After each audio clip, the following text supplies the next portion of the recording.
there, Battle Brothers, and welcome to another video, and welcome to another review video. Today, we are reviewing Pariah Nexus Episode 2 over there from Warhammer Plus. Once again, I have to preface this by saying that I joined Warhammer Plus a couple of days ago. I subscribed to it, but despite being a tremendous, humongous, extraordinarily huge fantasy and science fiction aficionado my entire life, despite devoting a huge chunk of my personal and academic life to the works of Professor Tolkien, to old Germanic literature, to myths and legends, I only got into Warhammer 40k about 10 months ago. Just better late than never, right? A revelation, a true discovery for me. I'm all in. I have read over 35 novels at this point, but still, I am considered to be a newbie. Just a noob, just a beginner. Although I've been really consuming, like devouring information for the last 10 months. This is really my first time of properly focusing on Adepta Sororitas.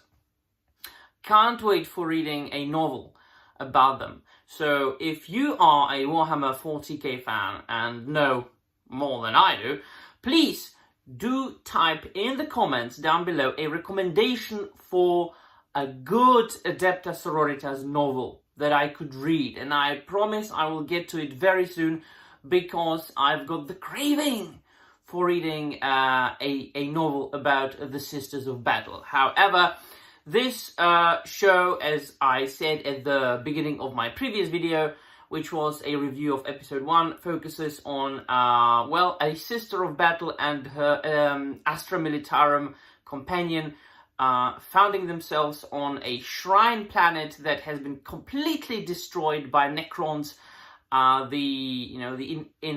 inhabitants and the military, they were taken over and they're basically turned into zombies. They're attacking them, and the Sister of Battle and her Astra Militarum companion, they are witnesses to a falling shuttle, which was filled or full, well, really, not full of, but there were 3, I think. Adeptus Astartes, the Space Marines, so they are walking through the site of the crash so that they might join them, or at least investigate what the heck happened. In the meanwhile, we are meeting a Necron overlord who is making experiments on humans and survivors, and it's all very interesting. And so now we are, in this episode, following the story of Sakan, which I was quite surprised. Sakan is a salamander, and he's a character from the Tithes episode that I reviewed a couple of days ago. I don't know what came out first, so I don't know. I mean, story-wise, I have no idea what came first. But that's a character from the first episode of Tithes, that episode about 2 Space Marines, a salamander and an ultramarine, trying to retrieve the ultramarine fallen.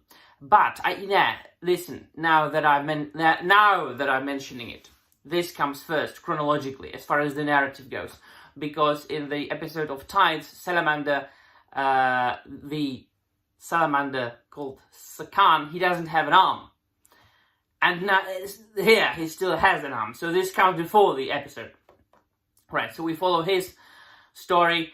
He wakes up in like a completely destroyed Thunderhawk, and he is the sole survivor. He tries to retrieve the gene seed of one of his comrades, but he's attacked by the zombies, and then, he can't really perform this final deed to honor his battle brother and to retrieve that gene seed that would ensure the continuation through the next generation of salamanders. But he leaves and he goes and he meets the battle sister, and that's fascinating there.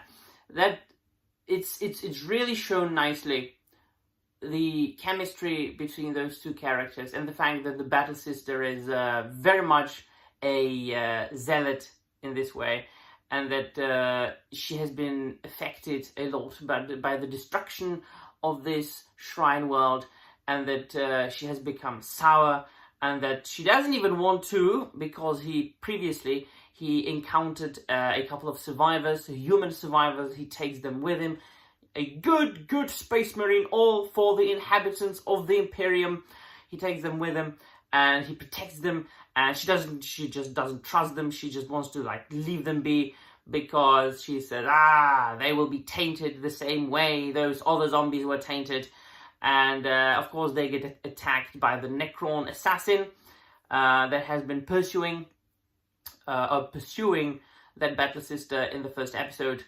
And so they team up, obviously. Jesus, once again, I have to say that I appreciate these episodes. These are like little bits and pieces and snippets from the Warhammer 40k universe, little insights into the psyche and the personalities of the different characters. And I always appreciate that. Now, once again, I have said that multiple times in my videos. I do appreciate when these short animations, they just scratch the surface. And somebody in the comments said that, I think, as well. So we agree on that. These animations, they just like scratch the surface of the Warhammer 40k lore, which is absolutely alright with me. Do you know why? Because if I want to know, and I do, and I have been doing that for the last 10 months, if I want to delve deep into the lore, I just read the novels. I read the old codexes, right? So that's where you get the deep lore from. You don't need an audio-visual piece of entertainment to do that. You can't get the full lore through that. And that's why I'm not a fan of the idea of Warhammer 40k having or getting an Amazon TV show or a film. Now, getting your favorite hobby to the mainstream audiences can never be good. It can only get tainted. It can only get dumbed down. It will never be put across as well as through the novels and the codexes, you know, the source material. Absolutely not. It can only be done for the normies.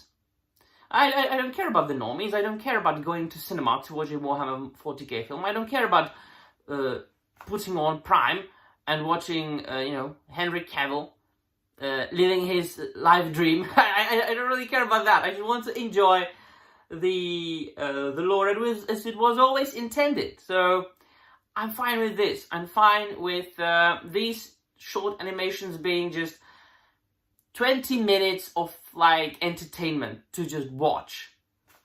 And if you want to know, if you want to understand all the things that they are saying, all the things and everything about the characters, well, honey bunny, you have to know the lore through the books and the codexes.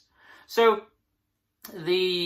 ultimately, these animations are for fans of Warhammer 40k who have already been fans of Warhammer 40k for a considerable amount of time.